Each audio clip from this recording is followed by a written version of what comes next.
Welcome back. Give me one quick second. Let me pull up my application here so I can chat if there are any comments. Welcome back. You are watching Bleed Through. My name is Hasfa. I am the owner at Preston Avery Design down in Richmond, Texas. I am on Facebook, Instagram, and YouTube as Preston Avery Design.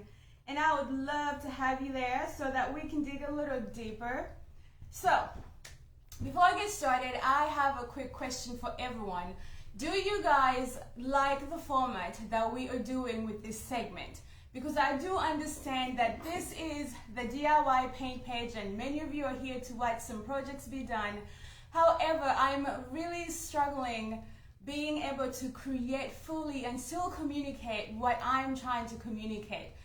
So I want to know, would you guys rather I came here and actually did a project from beginning to end, or do you like the current format where we talk about adversity in our lives and talk about ways to overcome it through creativity?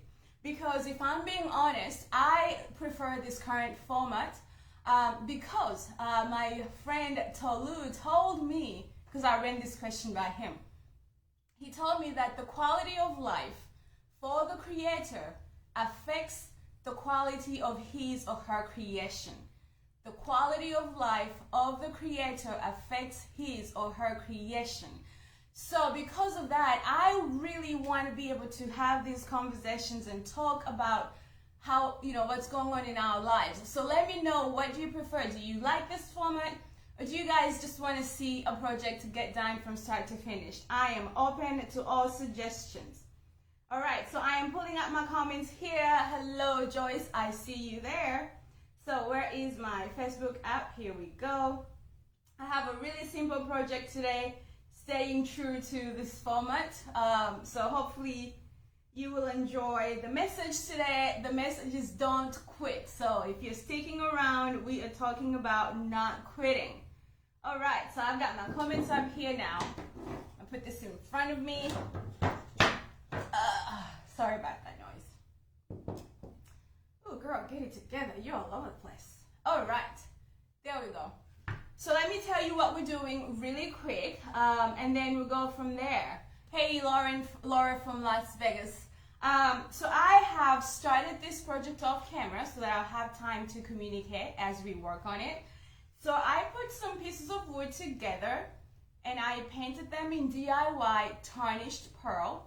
And I put a little transfer right there in the corner. The plan was to cover the entire thing in transfers, hey Linda, but then I really like the simplicity of it because it's going to pair well with the next part of this project. I've already pre-drilled my holes to hang some jute and some holes here to put a hook, because we are going to put this little hook like that, like this. And then we are going, once I get them all painted up, we're going to hang these from that hook for greenery. And I'm going to be using these Dollar Tree lead toppers like that. And then it's going to hang on that jar. So now that you know what we're doing, let's talk about not quitting. Okay, let me get my paint going. All right, so you guys really like hearing stories about my life in Africa and my coming to America story. So I dug deeper today to find one that would coincide with the message that I wanted to share about not quitting. So let's go back. I think the year was 1994. God, I don't know. It was a long time ago.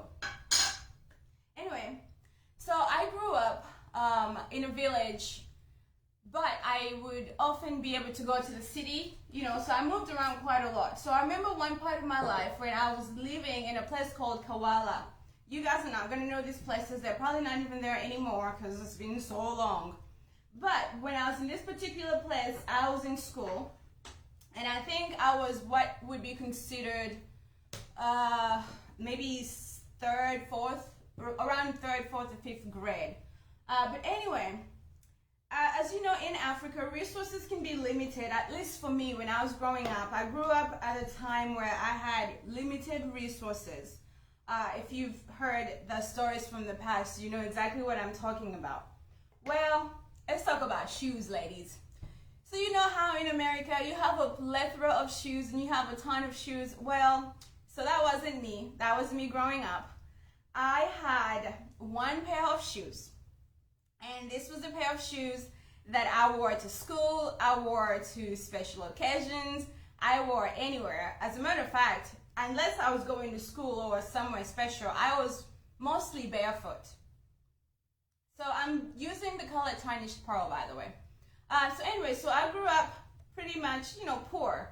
And so you have one pair of shoes, and which is not uncommon. Actually, I'm one of the lucky ones because there were many children who didn't have shoes, but I had a pair of shoes.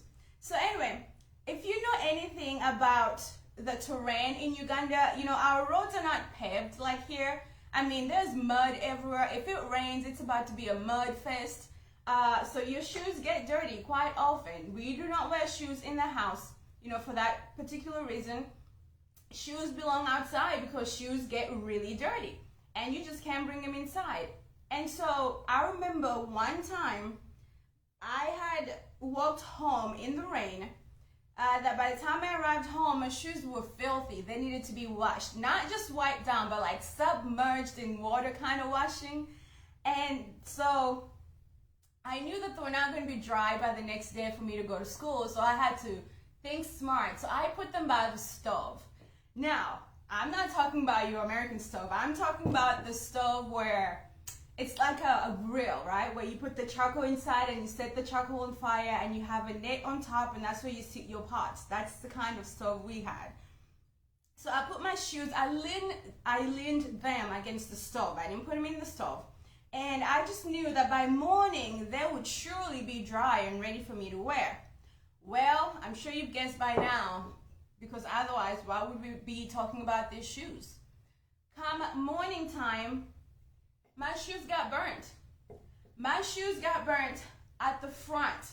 So they became slip-ons. They became slippers where you could see my feet. So I could put them on, but you could see my foot. Like the entire portion that covers my foot was totally charred. It was gone. It was nothing but a big hole on both shoes. I remember waking up and seeing those shoes and thinking, oh my goodness, what am I going to do? Because like I said, I had one pair of shoes. So I could go to school barefoot, which was not uncommon because, like I said, some of the children don't have shoes. But I wasn't willing to go to school barefoot. So guess what I did, ladies and gents? I put on my shoes. I put on my school uniform. I put on my shoes with the holes and all.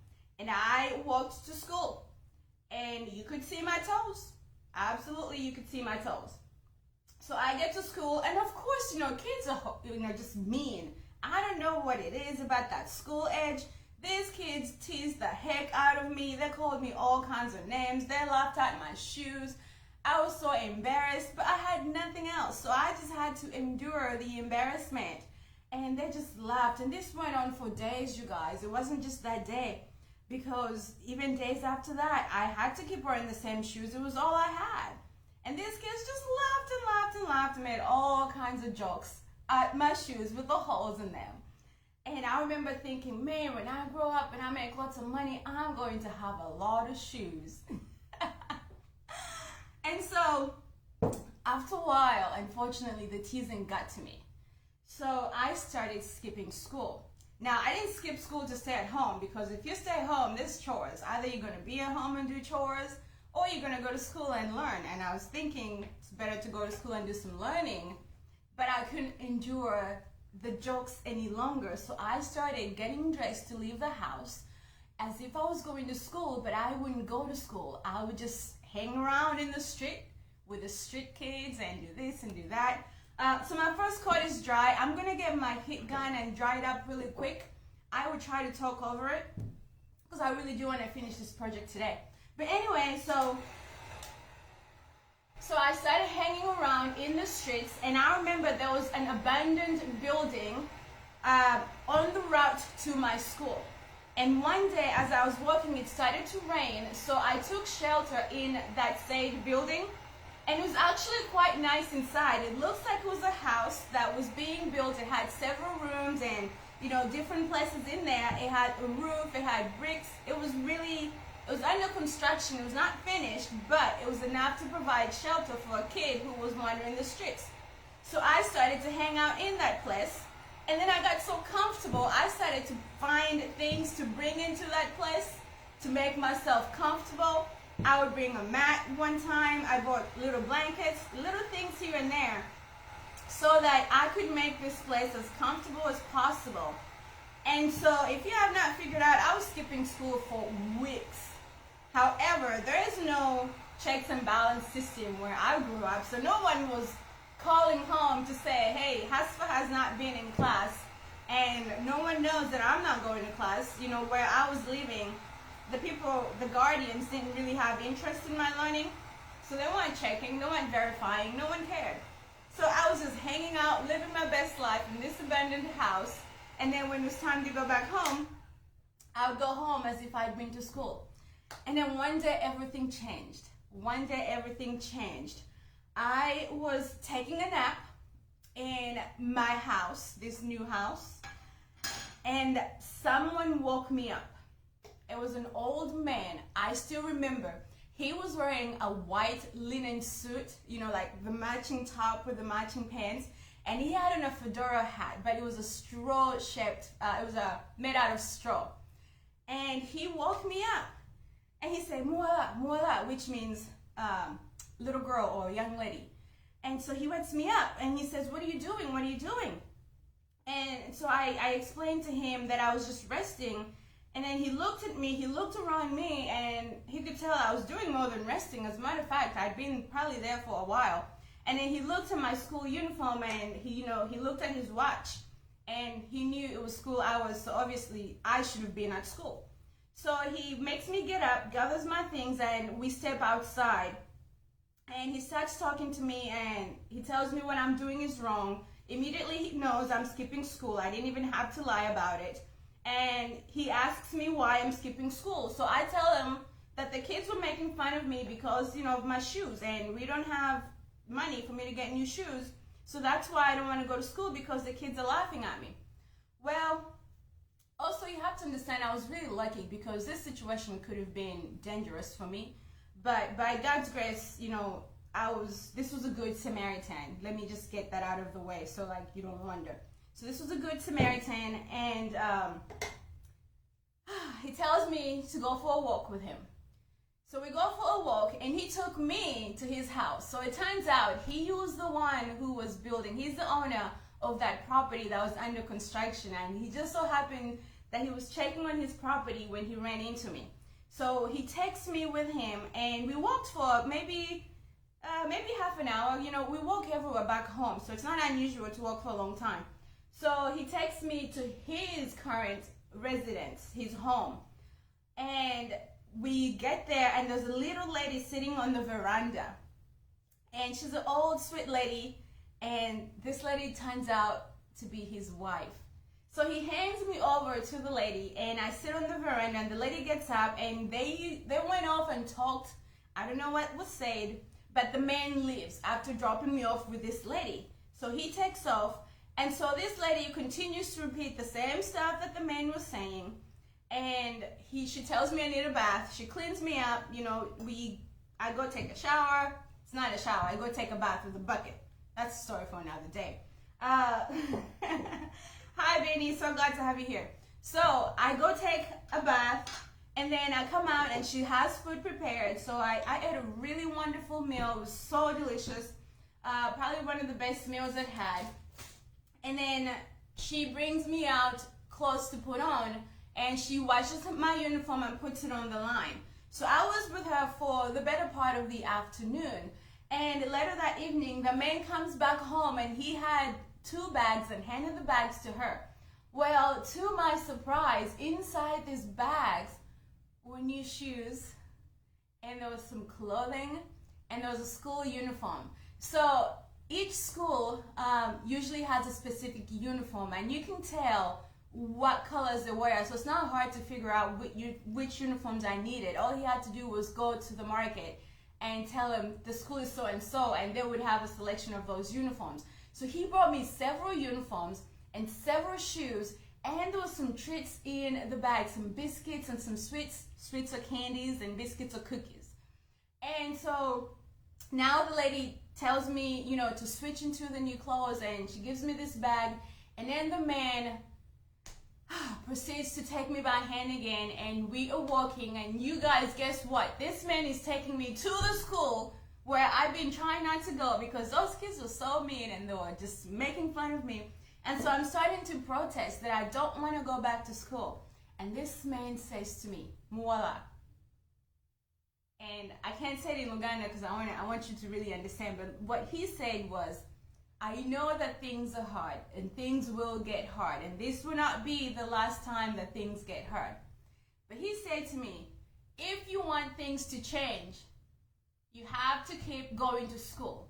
You cannot quit.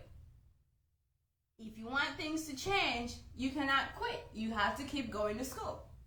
And so we go to school. I mean, he didn't give me much of a choice. But anyway, we get to the school, and he hands me over to the headmaster, which was a woman, so the headmistress, hands me to her and gives her this bag. So it turns out this bag wasn't for me to take home. This bag of things was to be kept at the school because I think he sensed that the situation at home was less than ideal. So the purpose of this bag was that in the event that I came to class and I was unkept and unpresentable, there was backup, there was a contingency plan, that this lady was to take me and change my clothes, make sure that I was comfortable.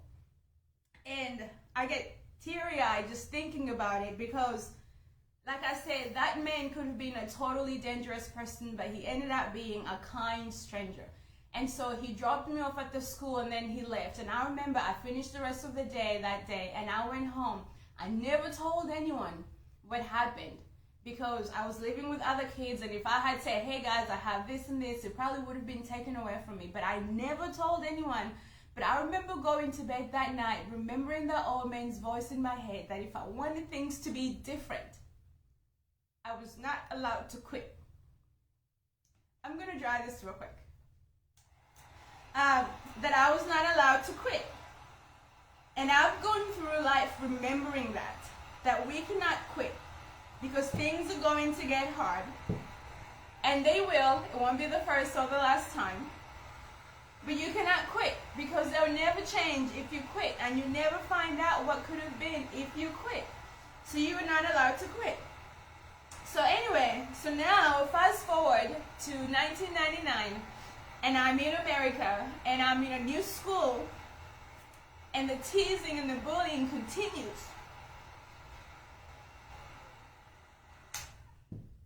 I'm sorry, guys. Anyway, so I'm just drying this to see if they need another coat because we're going to be using some transfers, and I want to make sure they're nice and dry. But anyway, so I come to America and I'm in the new school and I'm this weird looking kid. I have no hair. I look like a little boy. And I speak with this big, heavy accent that no one understands me. And I'm just weird, right? And the kids continue to make fun of me and they keep laughing at my accent. They tell me they don't know what I'm saying. They tell me I look like a boy. I need hair. All kinds of things. And I really got to a point where I didn't want to go to school. But I would constantly remember that man's voice. And I couldn't really tell anyone what was going through my head. I just knew that I was not going to quit. And of course, I didn't have a choice because in America, you're required to go to school. So either way, it was going to happen. I was going to go to school. But I do remember that voice in my head. And it made things a little easier when the bullying, started and when it continued. And then I learned something. I started talking to my mom at home, my new American mom, and I would tell her things here and there of what was going on. And she would say to me, sometimes the kids are just mean, but that's okay. That's just kids. And then the boys were the worst. And so when I would tell her about the boys, she would say to me, oh, honey, it's because they like you. That's why they tease you. That was a lie. But anyway, that's what she would say to me. So I started, just dealing with it and coping a little better. I actually got used to it, if you can imagine. I got used to the teasing and it started to have less of an effect on me. And then So that school year finished, and the next year I had PE, and this was 7th grade. And so now I have PE, and if you know, I'm a little bit athletic. I like physical activity, so I finally found an area where I was stronger than the boys that used to bully me, because I was really good as an athlete. I ran track. I tried to play basketball, wasn't my thing. But so I danced throughout my entire, child and adult life. So I've always been athletic, and I love sports, I love physical activity. And so when we got to PE, I started learning about these games that the Americans play, and I just burst out laughing because one day we got to play a game called dodgeball. Now, if you're from Africa, you know dodgeball. We do not play with these big padded balls that the Americans have, that are like the beach balls, that if it hits you, it's like, oh my God, that hit me, right? We make our balls out of like real hard materials. Our dodgeballs are like baseballs. So when you need to dodge a ball, you really need to dodge a ball like your life depends on it. And that is the game I grew up playing. It's called kwepena. You have one person on one end and one person on the other, and the person that is playing is in the middle. And your goal is to dodge that ball as if your life depends on it, and there are different score points based on how well you dodge the ball. So my family is coming in. I did tell them I was live. Hopefully they won't interrupt us. But anyway, so now we're in PE and we're playing dodgeball, and it's my turn. And let me tell you, why is it that, God says vengeance is mine, right? Man, let me tell you, the Lord avenged me so well. Because on the very first day, it was my turn to throw the ball. And in front of me were all these boys that used to make fun of me the year before when I was in the 6th grade. Let me tell you guys, I threw that ball like my life depended on it, and none of those boys could dodge that ball. And I was hitting them with this ball, and I was too good. My teacher said, okay, Hasfa, okay, tone it down, tone it down. But the point of the story is that don't quit. A time will come where you will get the last say. You will get the final say, whatever situation is happening in your life. Oh, so these are not drying. And so with that being said, I have a poem that I printed out that goes with the next part of the story. And if you guys will allow me, I'm going to read that to you. Actually, I'll do that while these dry, because I really hate the sound of that machine, that gun right there. So now let's bring the story back. In the 7th grade, I finally found my confidence through sports and through activities. I was a really, really good dancer, and so being in extracurricular activities really gave me a space where there was finally something that I could do that, made me feel like, okay, they can tease me all they want, but I have this. And I was an excellent student. I made all straight A's. I was like a super science student, so things really started to turn, and it became a non-issue. Being teased was no longer a non-issue because there were so many other things that I had that the kids who were teasing me didn't have. And that's one thing I've learned, that the people who bully you, the people who say you're no good, usually have nothing good going on for themselves. And so same thing with the situations in your life who tell you that, who make you believe that you can't do it and put fear in your life. They're non-issues. If you just don't give them life, they'll become non-issues. So anyway, I graduated from high school, top 5% of my class. I went on to college where I graduated the top 5% of my class with honors. And I actually had a job even before I graduated. So school was really good to me. And it was a place where I really did well and I thrived. But throughout my life in school in America, my father would always repeat to me, Muwala. I kid you not, my father would say to me, Muwala, I didn't get to go to school so that you can. You cannot quit. You can do whatever you want after you finish school, but you cannot quit school. You cannot quit. And so I never would have quit school, in America, but I do remember him echoing that to me. And then I would remember the old man back in the 1990s, the man who told me, Muwala, if you want things to be different, you cannot quit. And so I went through it and I graduated, and you guys will not believe this next part of my story. On my graduation day, my name was called on stage to receive my diploma. You turn your tassel and everyone claps, and I remember looking out into the audience, and in the audience was my father with my mom. My father was wearing a fedora hat. And I remember looking at him, and he looked back and he went like this. And if you know my dad, he has a really humble spirit, and he has a beautiful personality, and he has a lovely smile, and he's a gentle giant. And I remember looking out into the crowd, and he went like this with a fedora hat on his head. I got chills. To this day, I get chills, because if you remember, the old man who told me the same thing was wearing a fedora hat. And so I wrote this story to share it with some people a long time ago, back in my heydays. And I wrote this story called He Wore a Fedora Hat Just Like My Father's. And this was after I graduated college. And I just wonder, was it coincidence? Or was that an angel? Did I really experience an angel in human form? You know, what do you guys think it was? But anyway, I just remember that being so vivid in my head. And I know no matter what I do, no matter what happens, I cannot quit.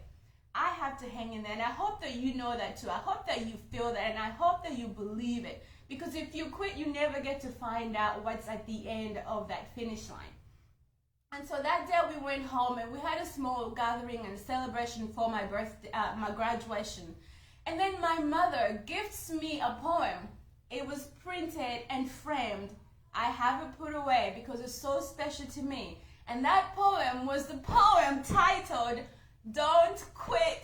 I can't make these things up, you guys. The title of the poem was Don't Quit. Now keep in mind, she knows nothing about that story. This will probably be the first time she hears it if she watches this, which she probably won't because she doesn't know I'm here. But she gave me a poem that said, Don't Quit. So I have gone through life with this poem in my head. So today I knew that I had to bring it and share it with you guys. The author of the poem is Edgar A. Guest. I'm going to read it, but you can print it for yourself on the internet, but I thought it was so fitting to bring it here today. And it says, when things go wrong, as they sometimes will, when the road you're treading seems all uphill, when the funds are low and the debts are high, and you want to smile but you have to sigh, when care is pressing you down a bit, rest if you must, but don't you quit. You see, life is queer with its twists and turns, as every one of us sometimes learns. And many a fellow turns about when he might have won had he stuck it out. Don't give up though the pace seems slow. You might succeed with another blow. Often the goal is nearer than it seems. Often the goal is nearer than it seems. To a faint and faltering man. Are you faint? Are you faltering right now? Listen to that. Often the goal is nearer than it seems. Often the struggler has given up when he might have captured the victor's cup, and he learned too late when the night came down how close he was to the golden crown. You won't know if you quit. And this is my favorite part. Success is failure turned inside out, the silver tint of the clouds of doubt. And you never can tell how close you are. It might be near when it seems so far. So rest if you might, but don't you quit.